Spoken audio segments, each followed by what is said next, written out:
Thank you, brand innovators. I'm Eric Shoicket from Brave. Nice to see you all again. So, first of all, I want to say this is an awesome conversation that Umang and I have had. It's different than ones I've had before. It's, I think, something that everyone can learn about. I will not steal your thunder, but shameless plug on Brave. We are a browser and a search engine focused with the main mission on user privacy. Built for Web3, fastest growing search engine since Bing, 5 times faster than Google. But with all the tools we have, with VPN and playlists and a crypto wallet and Brave Talk, the most important tool or the most important part of us is the mission to maintain users' privacy, trust, and the fact that they can come and use the internet the way that they would like to be without the fear of being tracked with cookies and pixels and different ways that they might fear their usage other places. So that's Brave. I hope you use it. You would love it. Umang? Yeah, my name is Umang Shah. I'm the VP of Marketing, Enablement and Effectiveness at Northwestern Mutual. Prior to this, worked at a bunch of really big brands and some startups as well, and mixed in.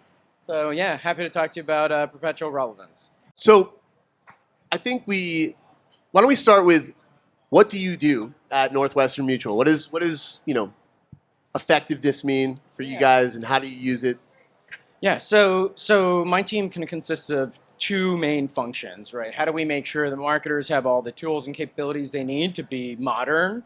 And then how do we track whether or not it's working, right? Using data, analytics, measurement to make sure that we're understanding what's working, what audiences want, learning deep insights about those audiences, and making sure that we're providing some value. So some of the tools you guys use, what are they? How does it help, either me or internally utilize or understand what I'm doing with, risk management or risk insurance? So tell me, I guess, humanize that for the crowd.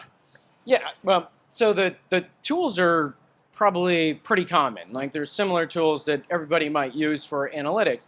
For us, though, the challenge is really trying to understand that user journey, making sure that we can actually connect data up across different touch points, different platforms, and then making sure that we're actually providing value. Like, I'm going to talk a lot about value, and to me, effectiveness is about actually really understanding whether or not people care about what we're talking about and if it has some impact. Yeah, so, I love this conversation because it's not like others I've had with marketers like yourself. Someone's up here to launch something or talk about, all the successes you've had, but you wanted to talk about something called perpetual relevancy. Like, how do you stay relevant in a weird world, in your job? So I thought that this was a good topic from being, life in itself as well as professional. So let's talk about the subject title of what we're here for. So I'll give you a little story. Yeah, when I started, when I was at Walmart and Microsoft, a lot of people, I was doing social media, and so a lot of people would come out and they'd ask me to go speak. And I'd go out to these conferences and talk about social media, like everyone else and their brother was talking about social media at the time. And I realized that after a few of these talks, I'd hear myself, I'm like I'm boring myself, quite frankly. And so for about a year, I stopped taking any speaking engagements. And I came up with this concept of perpetual relevance. Worked at a variety of different companies. The goal for any organization is to stay relevant. And how do you do that forever? What can we learn from small companies? What can we learn from big companies? And so I put this talk track together. And since then, I started this conversation about 10 years ago. And it's evolved since then to be beyond just how do we help companies stay relevant, but how do we as people stay relevant as well? Yeah, I would say if you're not in this room, you're not going to be relevant. So, but I love this because it's not just about the company staying relevant. It's about a person's life. It could be in their daily life. It can be within their job. So, when you look at corporate or personal, it's all very, very, very important. Is something more important? As far as can it adapt being relevant in life and in work? Like, it's more about finding your passion and doing it as best as you can. Yeah, I think that's what I've probably learned throughout my career, right? You start out, you might be attracted to a certain company or a certain title, there's some allure to it. You might have this vision of like a certain job that you really want. And I've learned over time that it's really more about like tapping into what you really love. And when you do that, you're fulfilling your own passions, then you're actually having a much bigger impact. One of my like leadership philosophies is whenever I join the organization, I'm kind of assessing what's going on. I have that conversation with everybody, really trying to understand what people love doing. If I can just create an opportunity for them to do things they love, like one, they're probably going to stick around. They're probably going to enjoy their jobs. They'll probably be really effective at it, and everybody wins, right? We've all been in situations where maybe you're not doing something that you're really passionate about. And, that too shall pass. There are times where you kind of deal with that.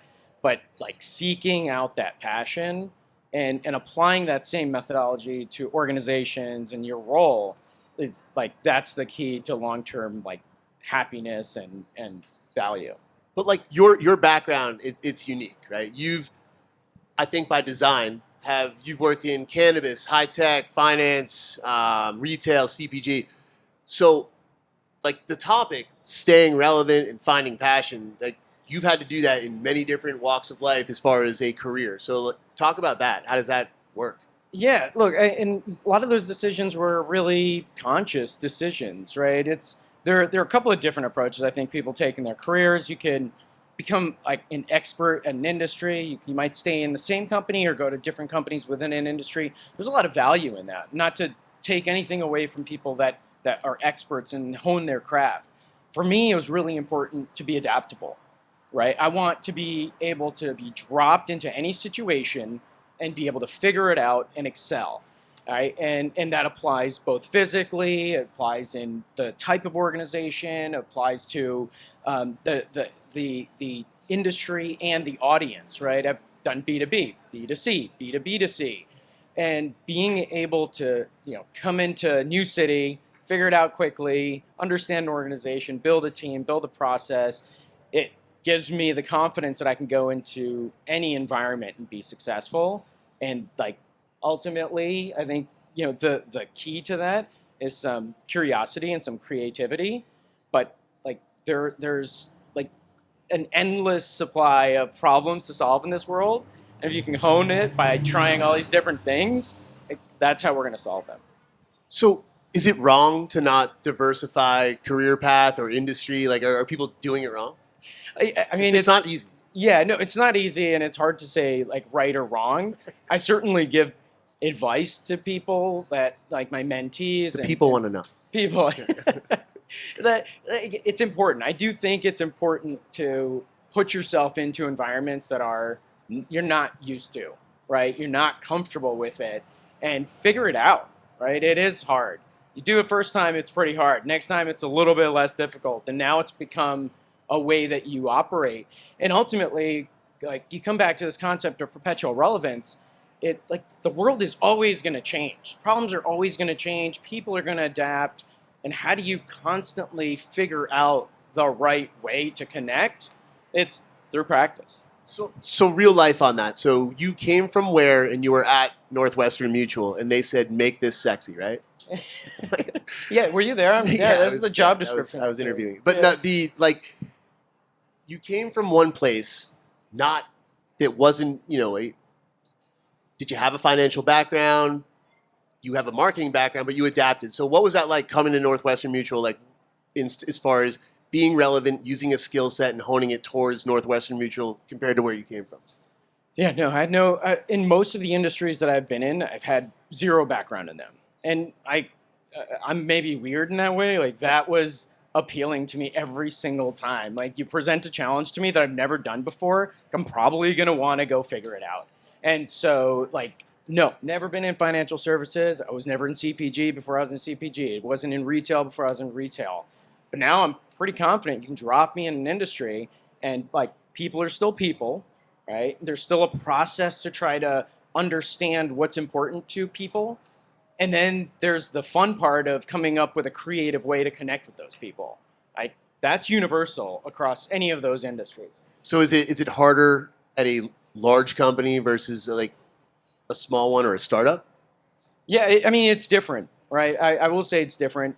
It can be harder to be effective in a larger organization if you don't have that experience of being at a smaller organization. Yeah, I mean, I had a boss once, or I was on an interview, I was like 12 years ago, that said, I love that you worked at Yahoo and CBS, but now, you're coming to run sales at, like, I like that you've also done the kung fu at small companies. And that made a lot of sense to me, because redirecting the ship of a large company, and I know Northwestern, it is 20,000 plus people. To me, that's very large. I work at a 300-person company. So, it's the feedback loop for me. It's right above me. It's our founders. And then, for you, like, you have found something, you've brought a set of experiences and you've adapted. Is it hard to push that through at a large company? Yeah, look, it can be. It depends on the culture, and I think every organization is different. Part of the challenge is trying to unlock that value for each of the organizations, like what's that forcing function.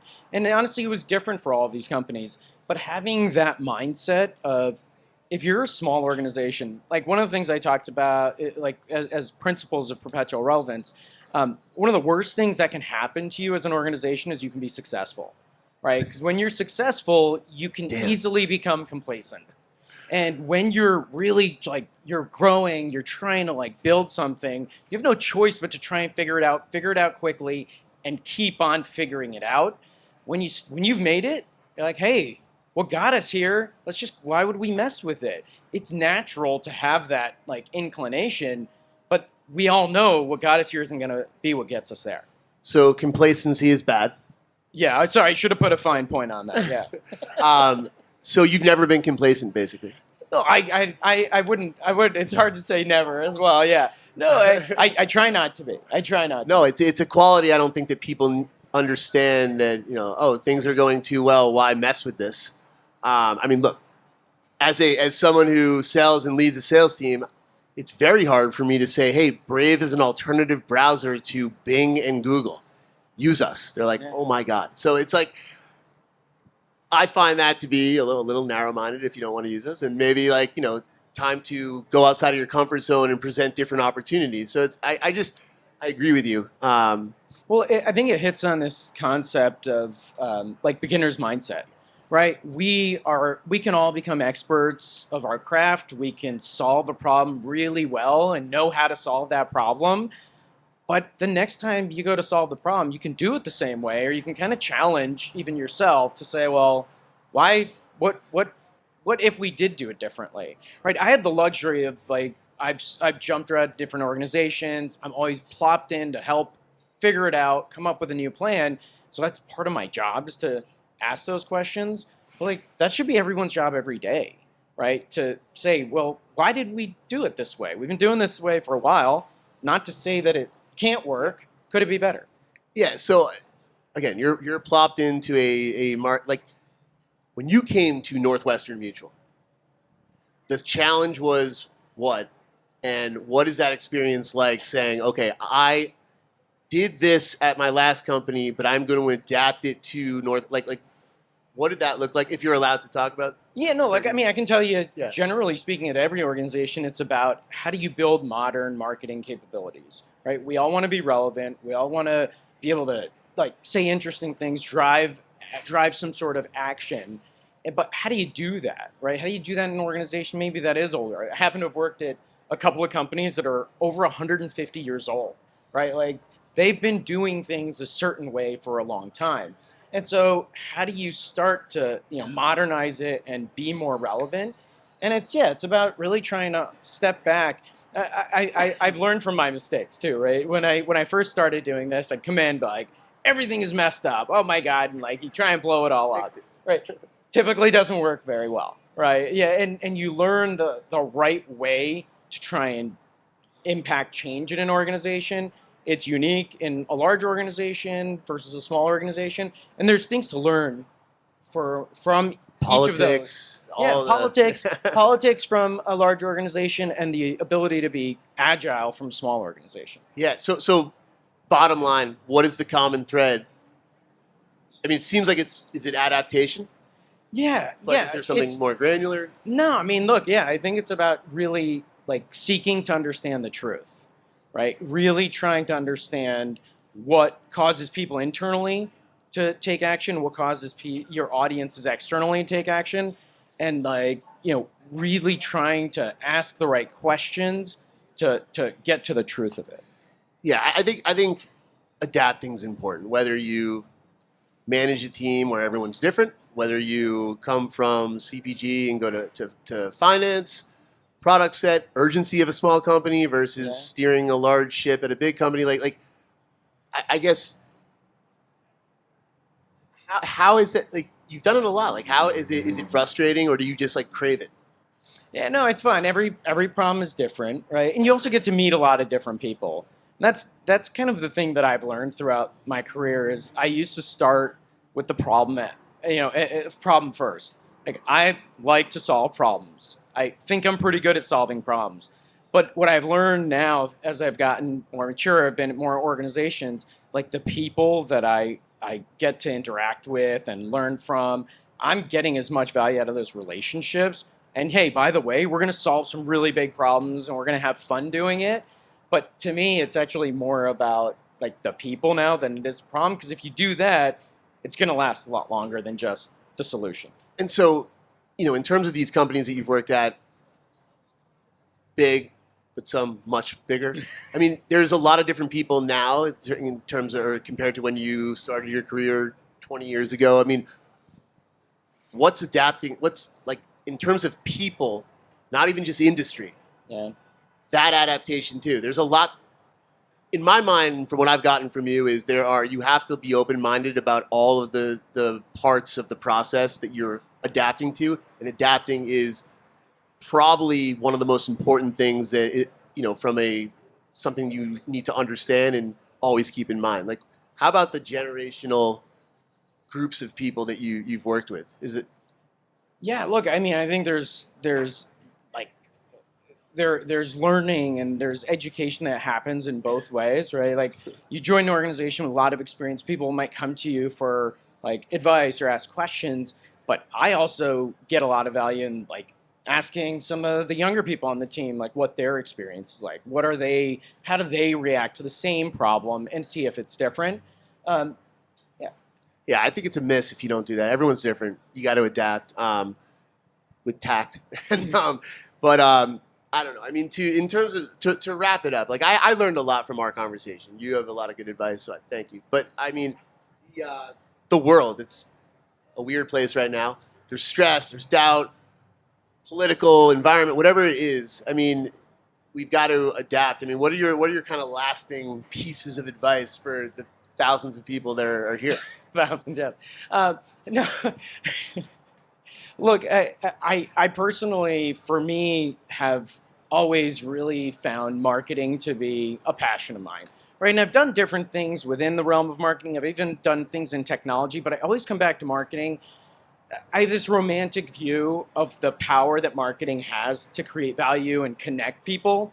I don't always think that we as marketers are doing that, right? I don't know if we're always living up to that calling.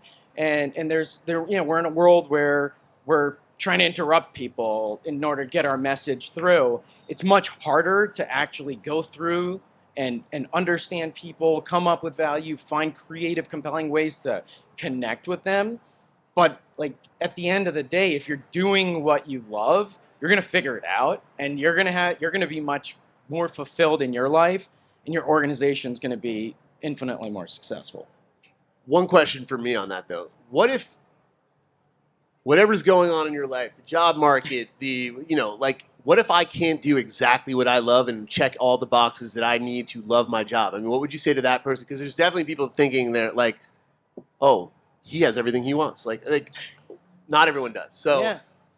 What would you say to them as far as having a job that it's good, but it's not the dream job and they can't be romantic about it? Yeah. No, like I think it's the same as solving a marketing problem, right? Like, get curious, ask questions, get advice from people, meet people, and then find a creative way, right? You might volunteer your time. You might just, you're here, you're networking. I've been in roles that I don't love. I've been in jobs that I'm like, I wish I were in this job, and you figure it out, right? You get creative about it, but you do your best, right? You need to be successful in order to move on to the next thing, and so you do your best. There are times where we all do things we don't love to do, but if you can figure out like the path and express that curiosity and find people around you that can help you, you can get there. Make the best of it. Learn. Suck it up. Yep. Be curious. We've all been there. We've all made copies. There's a quote from Metallica: "Keep an open mind for a different view." I like it. All right. Anyway, thank you. I loved this conversation. Thank you all. Yeah, thank you for sticking around. Appreciate it. Yeah, if anyone's got questions. Are there any questions for our panelists? So, dude, Northwestern Mutual, really? What's next? That's what I want to know. What's next? Whoa. Yeah, no, it's a good question. Something I probably haven't done yet is probably what's next, right? The next big problem that I've not even tried to crack yet. So that's what's next. So what's on the wish list? Oh, yeah. Wish list is, I really, so when I come into these large organizations, they typically bring me in because I do have experience in building, growing fast. So there's just there's a piece, startups hold a place in my heart. Like, it's probably a startup. It's probably a high growth company. Being able to blend kind of the structure that's needed to be successful in a large organization, and taking everything we've done at startups. Like, I think it's that sweet spot of high growth startup. Can I take it it's a CMO role you're looking for? Wait, can you what? Can I take it it's a CMO role you're looking for? Yeah, absolutely. Right. I've been at the yeah. Are you offering me a job? I just want everybody to know what's available here for you. Umang, ladies and gentlemen. I mean, let's give it up. Thank you, Chad.